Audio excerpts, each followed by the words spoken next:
할렐루야. 오늘도 주님이 주시는 귀한 은혜가 우리 사랑하는 좋은 육주의 모든 성도들의 삶의 자리에 충만하게 임하시기를 주님의 이름으로 간절히 축원합니다. 까미교회 창시자인 존 웨슬리 목사님이 이제 마지막 하나님의 부르심을 받기 전에 이제 그의 숨이 끊어지기 전에 인종을 지켜보기 위해 많은 사람들이 모인 앞에서 한 이야기가 있습니다.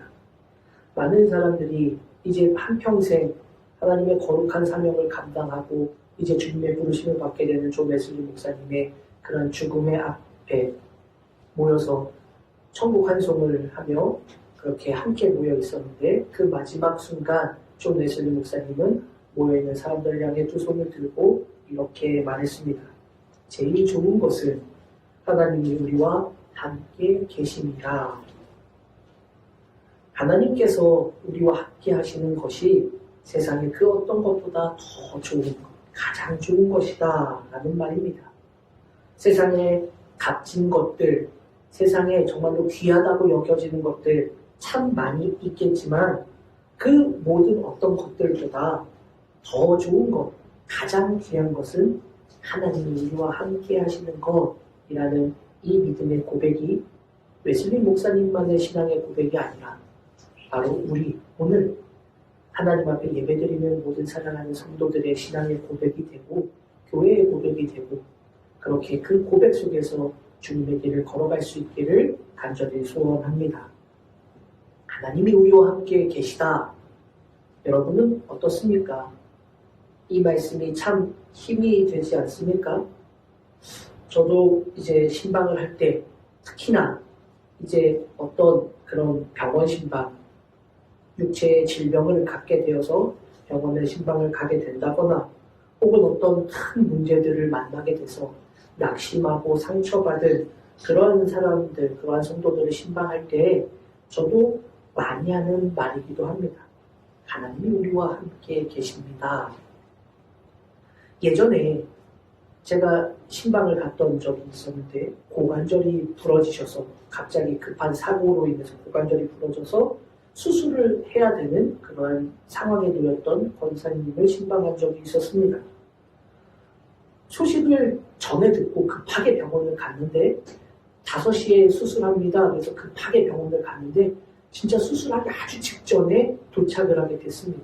가보니 병원에 가보니 이미 수술을 위한 모든 준비를 다 하고 이제 그 간호사 선생님들이 그 수술대 이제 침대에 올려놓고 이제 움직이기 직전에 이제 그 병실에서 이동해서 수술실로 가는 바로 그 직전에 제가 도착을 했습니다. 그래서 그 간호사 선생님들한테 사정사정 부탁을 하고 이제 여기 권사님 이제 수술 받기 전에 기도받고 수술할 수 있도록 잠깐만 시간 좀 내주십시오. 그래서 잠깐만 그러면 됩니다. 길게 못 드립니다. 그래서 네 잠깐만 기도만 하겠습니다 하고 권사님께 기도를 했지요. 간절히 기도를 하고 긴 시간을 하지 못하면 짧게 기도를 하고 그리고 이제 수술실로 가게 되는데 수술실로 가는 이제 엘리베이터 앞에서 엘리베이터를 누르고 기다리는 그 순간에 제가 그 권사님의 손을 꼭 잡고 그렇게 말했습니다. 권사님 너무 불안해하지 마시고 너무 걱정하지 마시고 담대하세요. 하나님이 함께 하십니다. 예수님이 그 수술대에 함께 들어가실 겁니다. 수술실에 함께 들어가실 거니 걱정하지 마세요 라고 하고 권사님이 아멘 하신 다음에 수술실로 들어가셨고 저는 이제 돌아왔습니다. 수술이 잘 되었다라는 이야기를 또 들었고 고관절에 부러져서 그 고관절을 수술하다 보니까 움직이거나 하는 데는 꽤 많은 시간이 걸리게 되지요. 그런데 또 그분은 또 남자분이고 평소에 운동을 많이 하시던 권사님이셔서 물론 70대가 훌쩍 넘으셔서 나이가 많으셨지만 연세가 많지만 그럼에도 운동을 열심히 꾸준히 늘 하시던 분이어서 남자분이고 그래서 생각보다 회복 속도가 빠르셨는지 어느 정도 몇 달이 지난 후에 이제 교회에 오시게 되었습니다. 그래서 제가 교회에 오셨다라는 말씀을 듣고 주일날 권사님을 찾아뵈면서 권사님 좀 어떠셔요? 라고 여쭤보니까 권사님이 저를 손을 꽉 붙잡고 그런 이야기를 하셨습니다. 자기가 권사이고 뭐 그렇지만 예전에도 뭐 수술을 하거나 무슨 문제가 있을 때 자기 믿음으로 자기가 기도하고 그러는 거지 뭐 그렇게 유난 떨면서 목사님들 바쁘신데 불러가지고 기도받고 수술하느냐고 막 자기가 그러고 다녔다는 거예요. 그런데 그날 정말로 자기가 이제 수술을 그 비몽사몽간에 이제 뭐 주습 준비하니까 정신이 없죠. 근데 기도하는 것도 기억이 나고 이제 수술실에 들어가는 것까지도 기억이 나는데 그때 혹시 목사님이 그 말씀하셨습니까? 예수님이 함께 하실 겁니다. 수술실에 함께 들어가시고 그 말씀 하셨나요? 그래서 네, 제가 그랬죠. 자기는 그게 환상 중에 들은 주님의 음성인 줄 알았다고 하시면서 그 말을 듣자마자 사실 불안하고 두려웠던 마음이 눈녹듯이 녹아지면서 얼마나 평안했는지 모른다. 그러면서 자신이 이제는 수술을 받으려고 하면 꼭 목사님들한테 신방받고 기도받고 수술해라 라고 이제는 말하고 다닌다 라고 그렇게 이야기하시는 말씀을 들었습니다. 그래요. 하나님이 우리와 함께 하신다. 임마누엘, 이 말씀만큼 인생을 살아가면서 큰 힘과 위로와 용기를 주는 말씀이 또 어디에 있을까요? 임마누엘, 이 말씀은 성경 전체에서 딱 3구절에만 기록이 되어 있습니다. 구약 성경의 이사야서에서 2번, 그리고 마태복음 오늘 본문에서 1번, 이렇게 3번이 기록되어 있습니다. 그리고 오늘 본문 23절의 말씀은 이사야서 7장 14절의 말씀. 그러므로 주께서 친히 징조를 너희에게 주실 것이라. 보라, 처녀가 잉태하여 아들을 낳을 것이요 그의 이름을 임마누엘이라 하리라. 라고 이미 하나님께서 약 600여 년 전에 선지자 이사야에게 하신 말씀을 22절의 말씀, 주께서 선지자로 하신 말씀을 이루려 하심이니처럼 그 말씀이 이루어진 것이다 라고 오늘 본문은 이렇게 말하고 있는 것입니다. 지난 주일에도 우리가 함께 말씀을 나눈 것처럼 이사야서가 기록된 그 시기도 지금 예수님의 탄생을 전하는 주의 사자의 음성을 듣는 이 요셉이 살아가던 시기도 이스라엘은 시대적으로는 참 암흑과 같은 시대를, 암울한 시대를 지내고 있었습니다. 이사야의 말씀이 전해지던 그 시기에 아직 남유다 왕국이 멸망하지는 않았지만 언제 무너져도 이상하지 않을 만큼 남유다의 부분은 쇠퇴하고 있었습니다. 언제 망해도 이상하지 않을 정도입니다. 그리고 오늘 본문이 기록되는 시기는 하나님의 말씀대로 남유다 왕국이 멸망해서 바벨론의 포로로 70년간 끌려갔다가 다시 하나님의 말씀처럼 이제 하나님의 약속의 땅으로 돌아와서 그들이 이제 제2성전도 짓고 다시 이제 힘내봅시다 라고 했었는데 또다시 성전이 짓밟히게 되고 그 짓밟힌 성전에 대한 분노함으로 마카비 가문에서 불연이 일어나서 이제 전쟁을 치러서 하스몬 왕조를 세우게 되지요.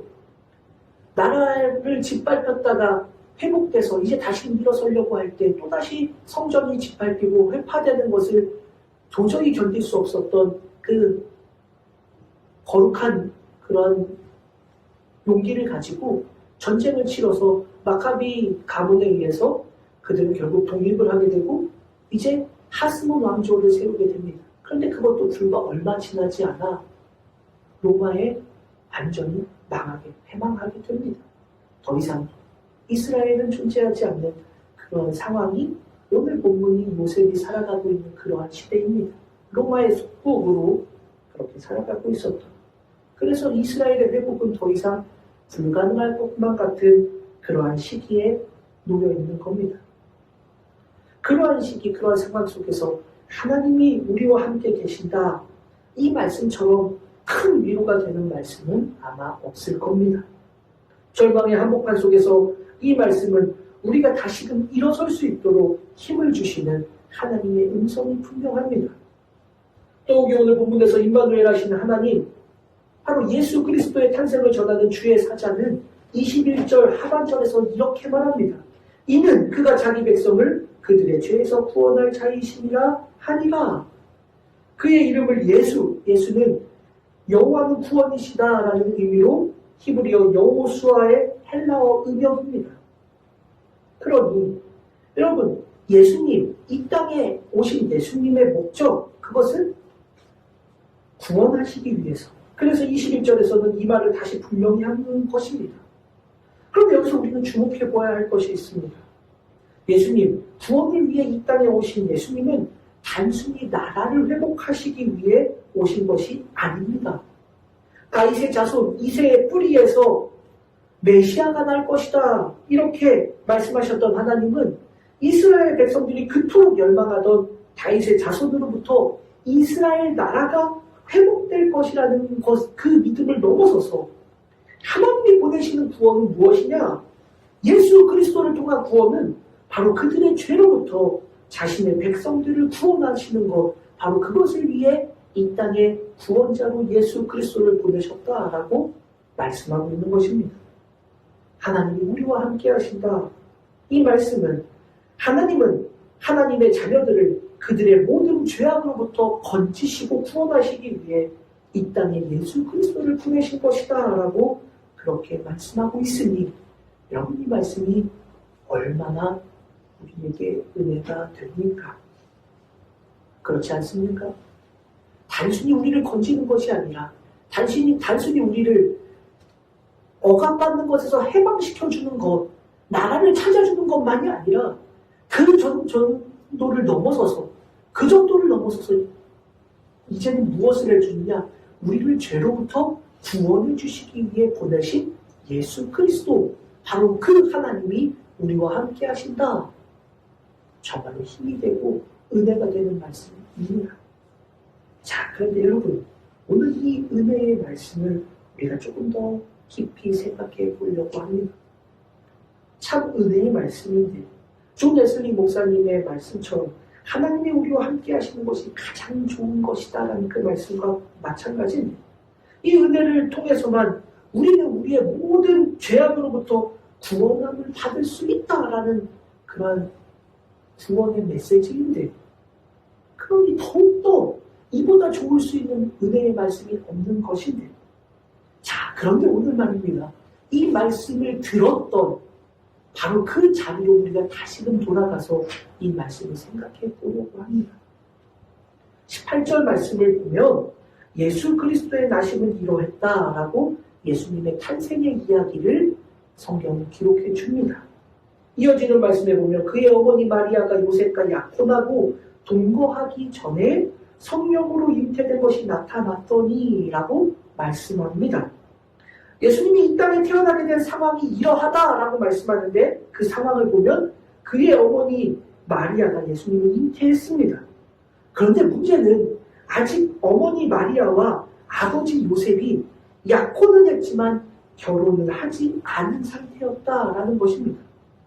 약혼하고 동거하다라는 이 표현을 우리는 잘 이해하기 어렵지만, 당시 유대인의 풍습은 이렇습니다. 두 남녀가 결혼을 약속하면 약혼을 하게 되는데, 이때로부터 두 남녀는 아직 결혼을 하진 않았지만 결혼과 똑같은 효력을 발휘해서 그 두 남녀 중에 꼭 간음을 했다라는 그런 아주 특별한 이유가 아닌 이상은 이 결혼을 아무도 파기하지 못합니다. 그렇지만 아직 결혼은 성립된 것은 아닙니다. 약혼은 대개 1년 정도의 시간을 지나게 되고, 그 1년이 지난 후에는 그들이 함께 동거를 하게 됨으로써 합법적인 부부가 되는 것입니다. 그런데 오늘 본문의 말씀을 보면 아직 그들은 동거를 하지 않은, 즉 약혼은 했지만 약혼은 1년이 되지 않은, 즉 정식 결혼은 아직 하지 않은 상태였다라는 것을 알 수 있게 됩니다. 그런데 약혼한 마리아가 임신을 하게 되었다라는 것을 알게 되었습니다. 여기서 주목해 볼 것이 있습니다. 성경은 잉태된 것이 나타났더니라고 그렇게 기록합니다. 나타났더니라는 이 단어는 발견하게 되었다, 발견되었다라는 뜻입니다. 즉 잉태된 것, 임신한 것이 발견되었다라는 말입니다. 그럼 여러분 생각해 보면 말이에요. 저는 예전에 잘 몰랐어요. 잘 몰랐는데 임신했다라고 하면 임신하게 되면 그때부터 배가 막 이렇게 불러오는 줄 알았어요. 근데 아니더라고요. 석 달, 넉 달 때까지는 배가 그렇게 잘 나오지 않습니다. 한 넉 달이 지나가고 나면 배가 나오면서 애가 커져가면서 그때부터 이제 좀 배가 나오면서 아, 저 사람이 임신했구나 라는 것을 알게 되지요.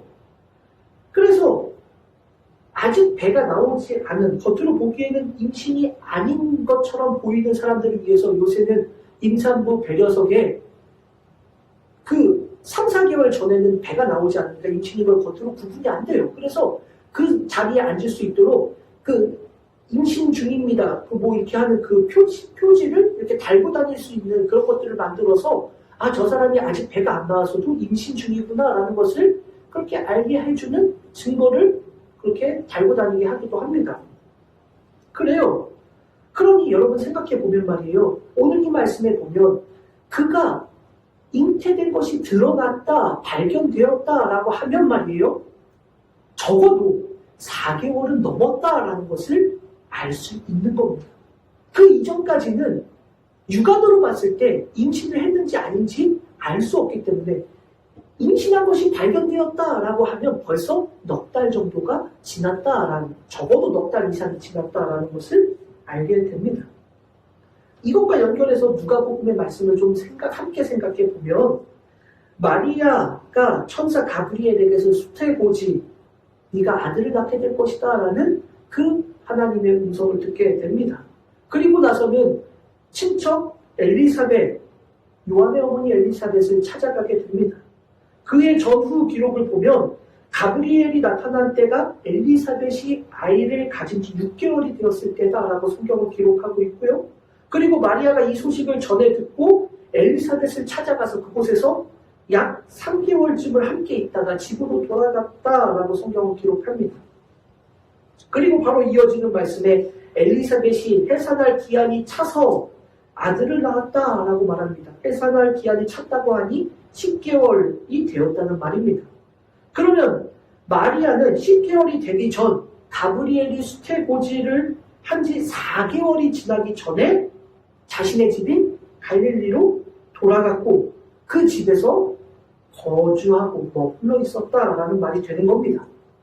자, 어렵지 않지요?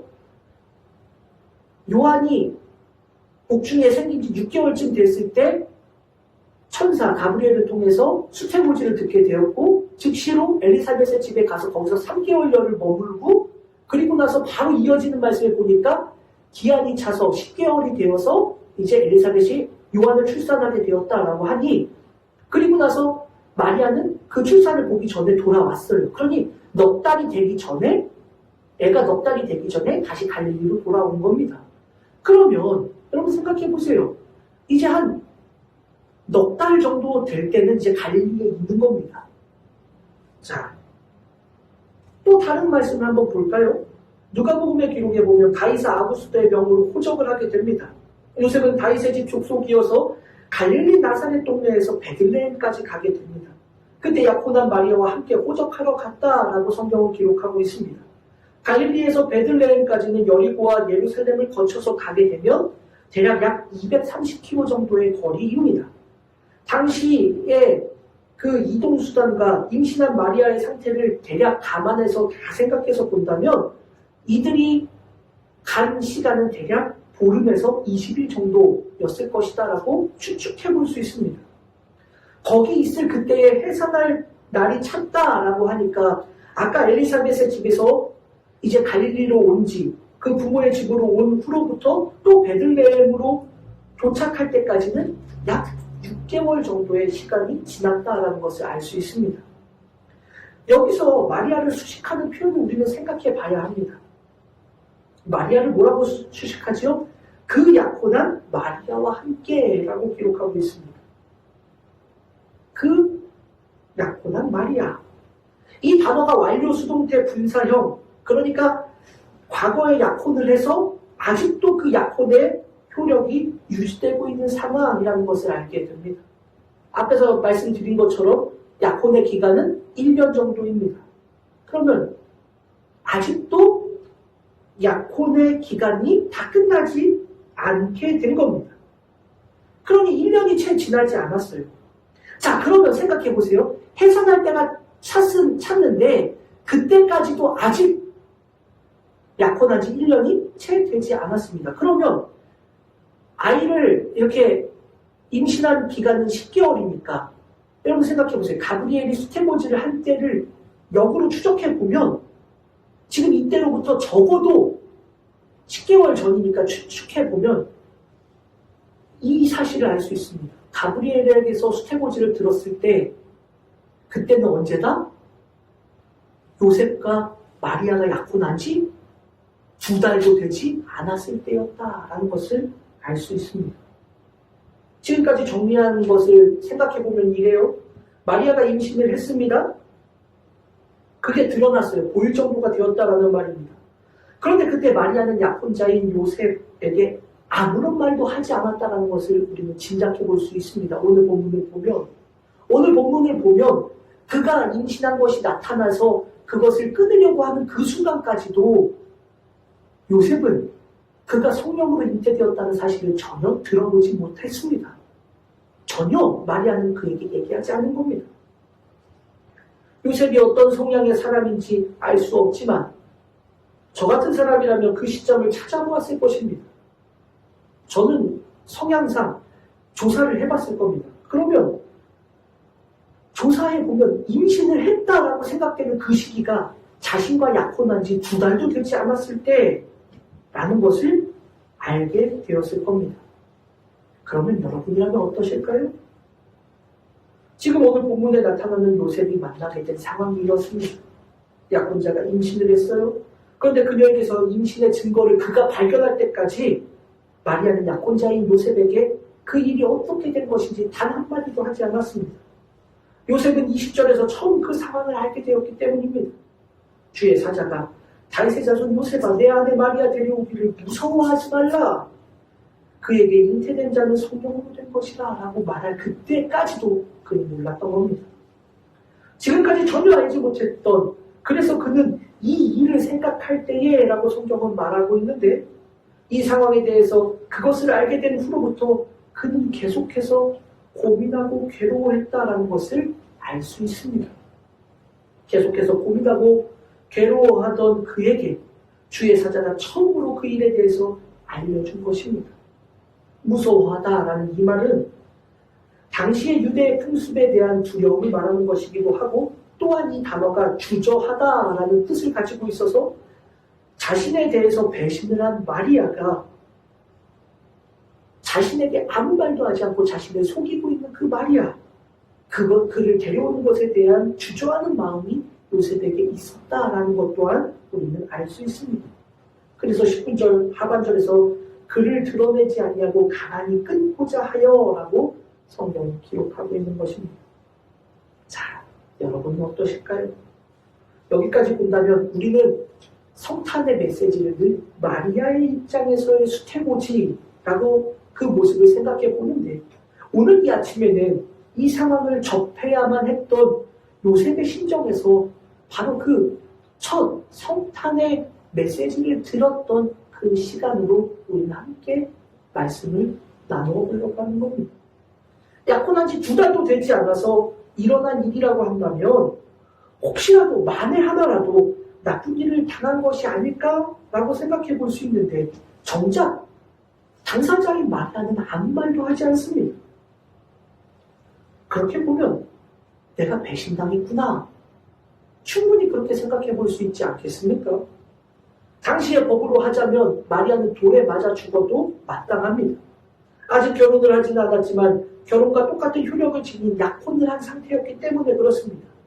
지금까지 우리는 마리아의 입장에서 이 말씀을 늘 생각해 보면서 마리아의 믿음, 마리아의 헌신, 마리아의 용기 이것을 생각하곤 했는데 오늘 이 아침에 이 말씀을 요셉의 입장에서 들어본다면 어떨까요?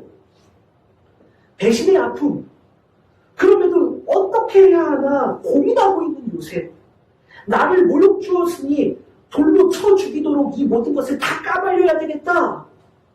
어떤 사람은 그렇게 생각할 수도 있을 겁니다.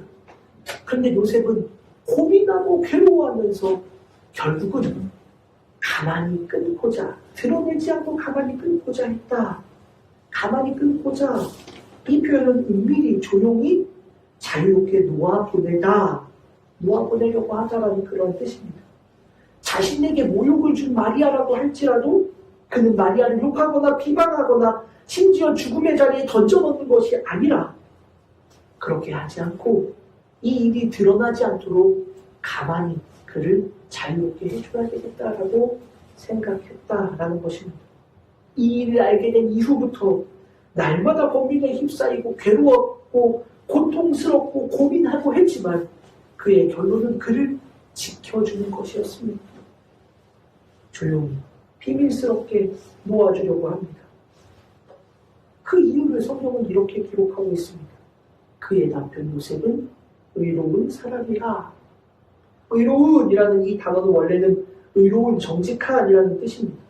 그런데 이게 유대교 전통에서는, 유대교 안에서는 이 의미를 조금 더 좁게 해석해서 율법을 잘 지켜 준수하는, 율법을 쫓아 경건하게 살아가는 이라는 의미로 해석되기도 합니다. 유대교 전통에서는 이런 의미입니다. 의롭다라는 것, 정직하다라는 것은 유대교 전통에서는 율법을 잘 지켜 준수하는 사람이 의로운 사람입니다. 그러한 요셉에게 오늘 이 표현은 조금 다르게 해석됩니다. 왜냐하면 이어지는 말씀에 그를 드러내지 아니하고 라는 표현 때문입니다. 그를 드러내지 아니하고 라는 이 말은 마리아의 부정을 드러내지 않았다라는 말입니다. 이것을 의지적인 표현으로, 그 스스로의 의지적인 표현으로 사용하고 있습니다. 즉 요셉 자신이 마리아의 부정을 드러내고 싶지 않았다라는 것입니다. 만약 그가 좁은 의미에서 율법을 잘 지켜 준수하는 사람이었다면 이것을 밝히는 게 율법을 준수하는 겁니다. 그러나 요셉은 그렇게 하지 않았다라는 이 말씀의 근거를 보았을 때 요셉이 의로웠다라는 것은 단순히 율법을 잘 지켜 준수하는 사람이었다라는 것을 의미하기보다는 진실하고 정직한 착한 사람이었다라는 것을 우리는 이해할 수 있습니다. 요셉은 여러분 그러한 사람이었습니다. 비록 자신의 마음이 아프고 괴로워서 고통스럽게 하루하루를 번민 가운데 살아가고 있었어도 자신보다 아내였던 마리아를 더 생각했던 사람입니다. 이것이 드러나게 되었을 때 마리아가 받게 될 엄청난 사태를 생각해서 이 모든 일을 아무에게도 알리지 않고 조용히 매듭 지으려고 했던 사람이 바로 요셉입니다. 그런데 여러분, 그런 그에게 들려진 말이 하나님이 우리와 함께 계신다 라는 말씀입니다. 여러분이라면 이 말씀을 들었던 여러분이 요셉이라면 어떠시겠습니까? 하나님이 우리와 함께 계신다라는 이 말씀을 듣는 모든 그 상황이 나의 상황이라면 말입니다. 내가 이 모든 상황들을 겪고 있는데 내가 요셉인데 천사가 나타나서 하나님이 너와 함께 계셔 라고 말씀한다면 여러분은 이 말씀 속에서 어떻게 반응할 수 있겠습니까? 하나님 너무하시는 거 아닙니까? 하나님이 함께 하신다면 좋은 일들만 가득해야지 이렇게 참담한 상황에 던져놓고 나서 하나님이 나와 함께 하신다고요? 그 말 내가 믿을 수 있겠습니까? 이렇게 따져 묻지는 않을까요? 하나님이 우리와 함께 하신다면 여러분은 하나님이 우리와 함께 하신다라는 이 신앙의 고백 속에서 하나님이 우리와 함께 하신다면 여러분의 인생은 어떻게 될 것이다라고 생각하십니까? 분명히 생각해 본 적은 없다고 하실지라도 적어도 하나님이 우리와 함께 하시는 상황이 지금 요셉이 만나는 것과 같은 그러한 상황일 것이다라고 생각하는 사람은 아마 아무도 없을 겁니다. 하나님이 함께 하시는 것을 이 세상의 형통과 안락함으로 여기는 우리들이라면 결국 이 말씀을 받아들이지는 못할 겁니다. 당장 내 마음을 갈기갈기 찢어놓은 이 상황에서 태어날 아기가 자기의 백성을 그들의 죄에서 구원할 자가 된다는 것이 그렇게 마음에 와닿을 수 있겠습니까? 그게 무슨 위로가 되고 힘이 될 수 있겠습니까? 그런데 그 의로운 요셉은 잠에서 깨어나 일어나서 주의 사자의 풍부대로 행하여 그의 아내를 데려왔다라고 성경은 기록합니다. 사랑하는 여러분, 오늘 이 말씀을 통해 우리의 신앙의 자리도 다시금 돌아보아야 합니다. 하나님이 우리와 함께 계시는 상황이 어쩌면 우리에게도 요셉과 같은 상황일지도 모릅니다. 하는 일이 제대로 되지 않고 물질적으로 날마다 궁핍함을 당하기도 하고 건강도 여의치 않고 날마다 내 뜻대로 되는 것보다는 여전히 괴로움에 몸부림쳐야 되는 상황을 만나게 되는 그러한 우리의 자리일지도 모릅니다. 코로나 사태가 이제는 위드 코로나, 이제는 처음처럼은 코로나 이전처럼은 아니라고 할지라도 이제는 조금 더 달라지겠구나라고 생각했던 우리의 마음이 또다시 무너지게 되고 절망 가운데 빠지게 되는 오미크론 코로나라는 것이 이제 또 확산이 돼서 또 이전처럼 모든 것들이 제한되고 멈춰서게 되는 것을 이제 또다시 금주가 지나면 내일부터는 또 다시 4주간 그렇게 제한된 일상들을 또다시 살아가야 되는, 그래서 조금이나마 희망을 가지려고 했다가 이제는 희망이 아니라 탄식을 내뱉을 수밖에 없는 다시금 그 시기로 돌아가게 되는 우리들에게 하나님이 우리와 함께 계신다, 이 말씀은 어쩌면 허공을 치는 이야기처럼 들릴지도 모르겠습니다. 말씀을 묵상하면서 이 말씀을 들었던 요셉의 상황과 오버랩되는 한 장면이 떠올랐습니다. 바로 기드온입니다. 하나님의 사자가 기드온에게 나타납니다. 그리고 이렇게 말하지. 큰 용사여, 여호와께서 너와 함께 계시도다. 이 음성을 듣고 기드온이 이렇게 말합니다. 오 나의 주여, 여호와께서 우리와 함께 계시면 어찌하여 이 모든 일이 우리에게 일어났나이까. 또 우리 조상들이 일찍이 우리에게 이르기를 여호와께서 우리를 애굽에서 올라오게 하신 것이 아니냐 한 그 모든 이적이 어디 있나이까. 이제 여호와께서 우리를 버리사 미디안의 손에 우리를 넘겨주셨나이다. 어쩌면 우리도 그렇지 않습니까? 하나님이 함께 계시는데 왜 이런 일이 일어납니까? 하나님이 함께 계시다는 증거가 도대체 어디에 있습니까? 하나님이 함께 계시다면 적어도 이런 상황이 우리한테 일어나서는 안 되는 거 아닙니까? 하나님이 우리를 버리셨으니 이렇지요. 마치 기도처럼. 하나님이 우리와 함께 하신다는 거 난 못 믿겠습니다. 그렇다면 이 지경까지는 안 되었겠지요. 오늘을 살아가고 있는 우리 신앙인들의 마음속에도 그런 모습이, 그런 탄식이 있지는 않습니까? 2000년 전 요셉이 만나야만 했던 상황은 그렇게 고통스러운 상황이었습니다.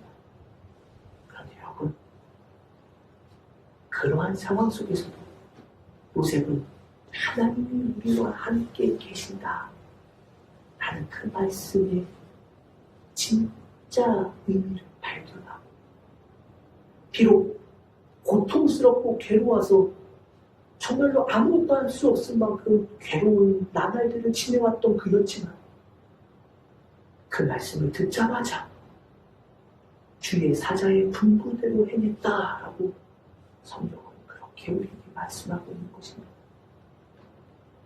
괴로운 상황 속에서도 하나님이 우리와 함께 하신다는 그 말씀의 진짜 의미를 발견했던 사람, 바로 그가 요셉입니다. 그리고 그를 성경은 의로운 사람이라고 우리에게 말해주고 있습니다. 사랑하는 여러분, 오늘 우리 의는 과연 무엇입니까? 내가 평온해야만 하나님이 우리와 함께 하심을 믿는 그 자리에서 우리의 의로움을 드러낼 수는 없을 겁니다. 하나님은 우리를 의롭다고 인정해 주셨는데